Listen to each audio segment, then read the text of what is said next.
In today's video, I'm going to teach you how to record screen in 1080x1080 in Wave.video. We'll walk through a simple workflow that gives you a clean, square screen recording that's perfect for platforms like Instagram and Facebook. Start by setting your canvas to a square so your project is the exact size you need from the very beginning. Log into your Wave.video dashboard, click Create, then choose Blank Video. In the Format options, select the 1:1 square format labeled for Instagram and Facebook. This sets your project to exactly 1080 by 1080 pixels, which prevents awkward cropping or black bars later. Next, open the built-in screen recorder. In the left-hand menu, head to either the My Uploads tab or the Media tab. Click the Record button and choose Screen Recording. This brings up a setup window that lets you pick what part of your screen to capture. Choose what you want to record, your full screen, a particular application window, or a browser tab. Select whichever will keep your content focused and clean. Then click Start Recording. Keep in mind your monitor is likely a 16:9 rectangle, so you'll be capturing a wide frame that will later sit inside a square.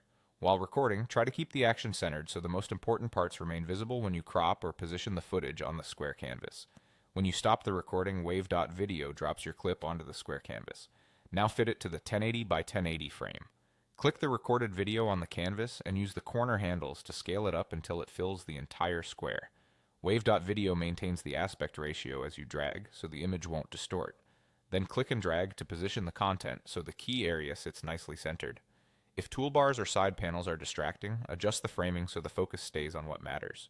If you prefer not to scale the video to fill the square, you can keep it at its original size and use the background tool to add color or a subtle blur behind it. This neatly fills the extra space at the top and bottom and keeps your composition tidy without cropping anything important. When everything looks right, it's time to export. Click Publish in the top right corner and select Video.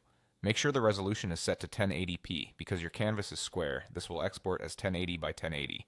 Click Render, let Wave.video process your file, and you're done.